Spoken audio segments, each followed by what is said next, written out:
નમસ્કાર વિદ્યાર્થી મિત્રો, એકલવ્ય કોમર્સ ક્લાસીસમાં આપનું હાર્દિક સ્વાગત છે।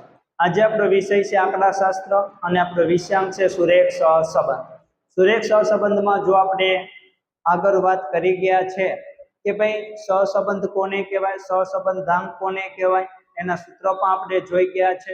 એના સૂત્રમાં આપણે રીત જોઈ તો કાર્લ-પિયર્સનની 3 રીત છે, એમાં ત્રણેય રીતના મેં સૂત્ર તમને કીધા હતા। કાર્લ-પિયર્સનમાં પહેલું x બાર અને y બાર પૂર્ણાંક હોય ત્યારે, બીજું કે x બાર અને y બાર અપૂર્ણાંક હોય અને સંખ્યા કેવી હોય તો કે નાની હોય ત્યારે, અને ત્રીજી રીત છે x બાર અને y બાર અપૂર્ણાંક હોય તો સંખ્યા કેવી હોય તો કે મોટી હોય ત્યારે। આપણે આ ત્રણેય પદ્ધતિ છે એમાં આપણે પહેલી પદ્ધતિ પૂર્ણાંક x બાર અને y બાર પૂર્ણાંક હોય ત્યારે એ રીત આપણે પૂરી થઈ ગઈ છે। આજે આપણે વાત કરવાની છે તો કે ભાઈ x બાર અને y બાર અપૂર્ણાંક હોય અને સંખ્યા કેવી હોય તો કે નાની। તો નાની તો વિદ્યાર્થી મિત્રો કેટલી નાની હોવી જોઈએ તો કે ભાઈ 1 થી 30 40 50 સુધી વાંધો ન આવે। 1 થી 50 સુધીની સંખ્યા x અથવા y અથવા બંને સંખ્યા બંનેમાં છે 50 સુધી હોય તો તમે x y ની રીતનો ઉપયોગ કરી શકો છો। અને જો એનાથી મોટી સંખ્યા હોય તો ત્યારે આપણે પછીની રીતનો ઉપયોગ કરવાનો છે। તો આજે આપણે વાત કરીએ તો દાખલા નંબર 2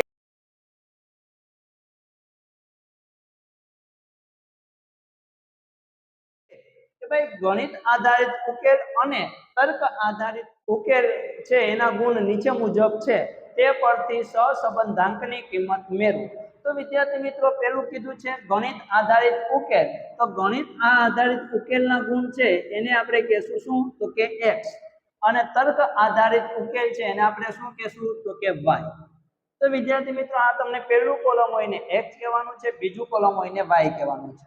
હવે આપણે વાત કરીએ તો ગણિત આધારિત ગુણ એટલે કે સિગ્મા x એનો સરવાળો અને તર્ક આધારિત ઉકેલ એને આપણે કહીશું સિગ્મા y એનો સરવાળો।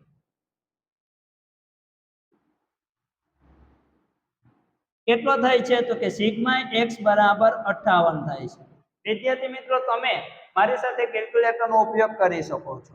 અને સિગ્મા y, તો સિગ્મા y નો ટોટલ કેટલો થાય છે તો એનો ટોટલ આવે છે 61। તો વિદ્યાર્થી મિત્રો જ્યારે સંખ્યા છે નાની હોય ત્યારે આપણે સૌપ્રથમ તો સિગ્મા x શોધવાનો છે, સિગ્મા y શોધવાનો છે। ત્યારબાદ શું કરવાનું છે તો કે ત્યારબાદની જો વાત કરીએ તો આપણે 3 કોલમ બનાવવાના છે।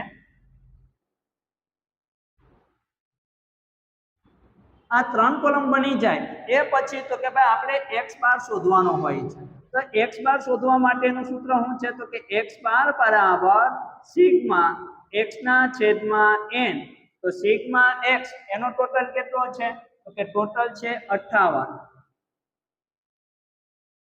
ના છેદમાં n, n એટલે અવલોકનની સંખ્યા। તો અવલોકનની સંખ્યા કેટલી આપેલી છે તો કે 1 2 3 4 5 ને 6, તો એને આપણે 6 વડે ભાંગવાના છે। તો x બાર બરાબર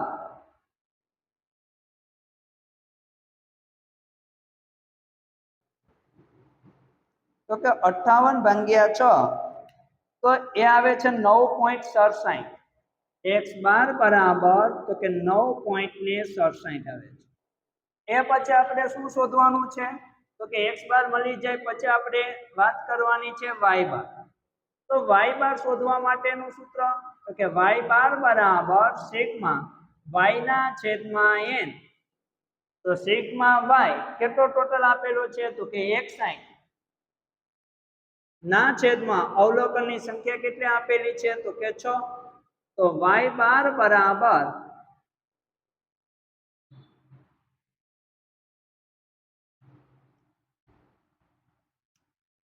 તો આવે છે 10.17।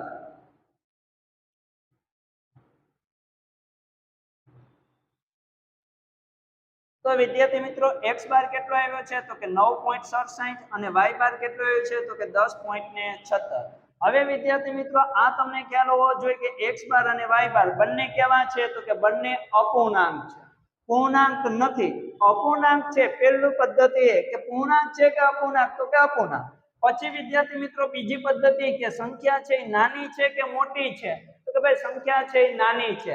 તમે જોઈ શકો કે નાનામાં નાની સંખ્યા છે એ 4 છે અને મોટામાં મોટી સંખ્યા છે એ 16 છે, એટલે કે 1 થી 20 સુધીની સંખ્યા છે તો આપણે xy નો ઉપયોગ કરી શકીએ છીએ. હવે આપણે વિદ્યાર્થી મિત્રો શું કરવાનું છે તો પહેલું જ કોલમ આવે છે x અને y નો ગુણાકાર. પહેલું કોલમ આવશે xy નો ગુણાકાર એટલે કે 12 ગુણ્યા 11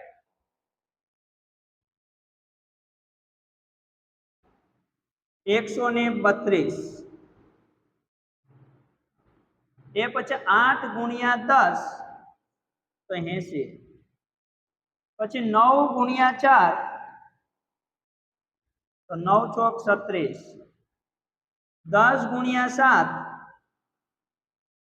70 13 ગુણ્યા 8 તો એનો બંનેનો ગુણાકાર થાય છે 104 11 ગુણ્યા 16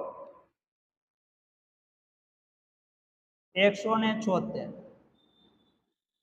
એનો ટોટલ એટલે સિગ્મા એક્સ વાય બરાબર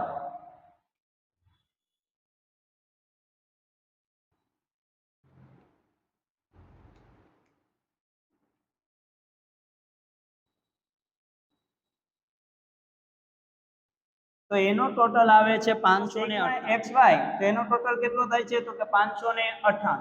હવે વિદ્યાર્થી મિત્રો આપણે શું કરવાનું છે તો કે x નો સ્ક્વેર કરવાનો છે. અહીંયા આપણે ગણિત આધારિત ઉકેલ x આપેલો છે એનો સ્ક્વેર કરવાનો છે. તો પહેલી સંખ્યા છે 12, 12 નો સ્ક્વેર કેટલો થાય તો કે 144, 8 નો સ્ક્વેર તો કે 160, 9 નો સ્ક્વેર તો કે 81, 10 નો સ્ક્વેર તો કે 100, 8 નો સ્ક્વેર તો કે 160 ને 11 નો સ્ક્વેર તો કે 121. એનો ટોટલ એટલે સિગ્મા x નો સ્ક્વેર બરાબર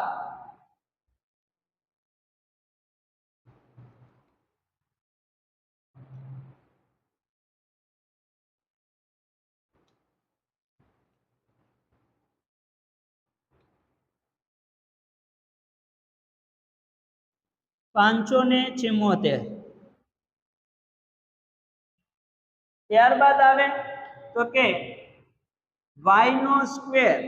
તો વિદ્યાર્થી મિત્રો તર્ક આધારિત વિદ્યા એને આપણે શું કહીશું y. તો y નો સ્ક્વેર, તો y નો સ્ક્વેર 11 નો સ્ક્વેર કેટલો થાય તો કે 121, 10 નો સ્ક્વેર તો કે 100, 4 નો સ્ક્વેર તો કે 16, 7 નો સ્ક્વેર તો કે 49, 13 નો સ્ક્વેર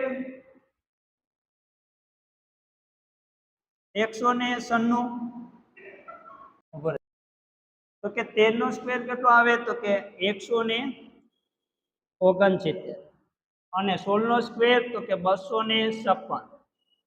એનો ટોટલ એટલે સિગ્મા y એનો સ્ક્વેર બરાબર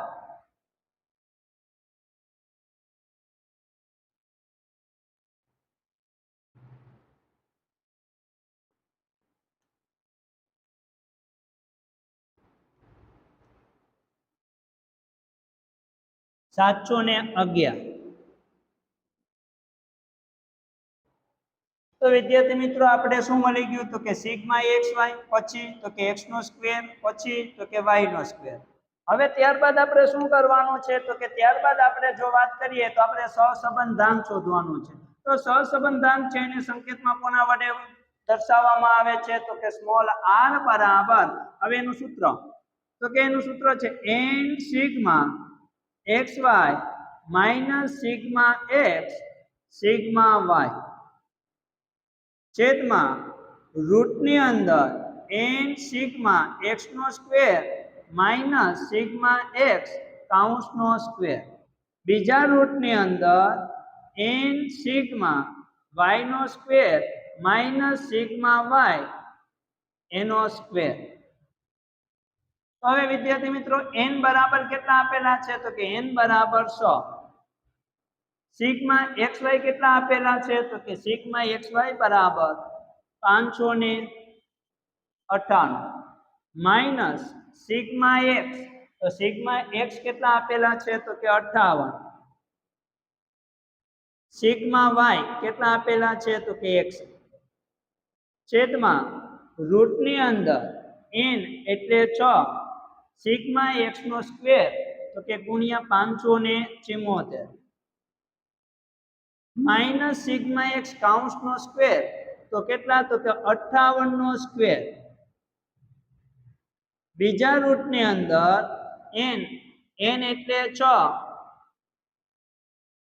સિગ્મા y નો સ્ક્વેર તો કે ગુણ્યા 711 માઇનસ સિગ્મા y એનો સ્ક્વેર એટલે 160 નો સ્ક્વેર.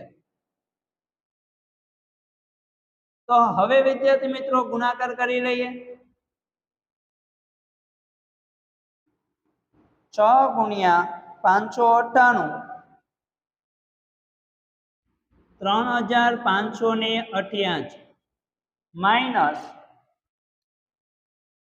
58 ગુણ્યા 160 એટલે 3538 રૂટની અંદર 6 ગુણ્યા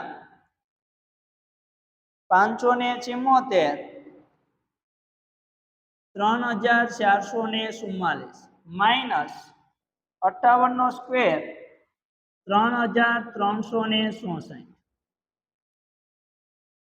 બીજા રૂટની અંદર તો કે 6 ગુણ્યા 711 4266 માઇનસ 61 નો સ્ક્વેર 3721 હવે આપણે બાદ કરીએ તો 3588 માઇનસ 3538 તો અહીંયા આવે છે 50 રૂટની અંદર તો કે 3444 માઇનસ 3364 તો રૂટની અંદર આવશે 80 ત્યારબાદ તો કે 4266 માઇનસ 3721 તો અહીંયા આવશે 545 તો હવે વિદ્યાર્થી મિત્રો તો કે 50 ના 50 80 નું વર્ગમૂળ દૂર કરતા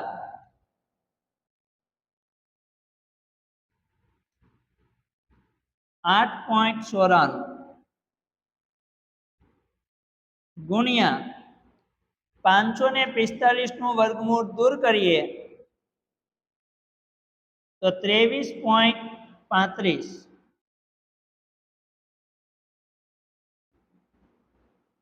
તો હવે વિદ્યાર્થી મિત્રો શું કરશું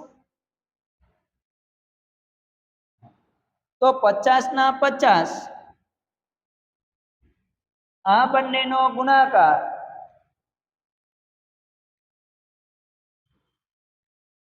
તો 208.71 તો હવે r બરાબર સહસંબંધાંક બરાબર તો કે 50 ભાગ્યા 208.71 તો આપણો જવાબ આવશે 0.24 તો સહસંબંધાંક કેટલો આવ્યો છે તો કે 0.24 તો હવે વિદ્યાર્થી મિત્રો જ્યારે તમને અર્થઘટન કરવાનું કે ત્યારે મેં તમને કાલના વિડીયોમાં કીધું હતું કે ભાઈ જ્યારે જવાબ છે એ +0 થી +1 ની વચ્ચે હોય ત્યારે આંશિક ધન સહસંબંધ કહેવામાં આવે છે. તો આપણો અહીંયા જે જવાબ આવ્યો છે કેવો છે તો કે 0.24 પ્લસમાં છે તો 0 થી 1 ની વચ્ચે હોય તો આપણે આનું અર્થઘટન કરવું હોય તો કહી શકીએ કે આંશિક ધન સહસંબંધ છે તેમ કહેવાય. તો વિદ્યાર્થી મિત્રો મને આશા છે કે આ દાખલો તમને સમજાઈ ગયો હશે. જો મારો વિડીયો ગમ્યો હોય તો લાઈક કરો, શેર કરો અને સબસ્ક્રાઇબ કરો. મળીએ આવતા વિડીયો.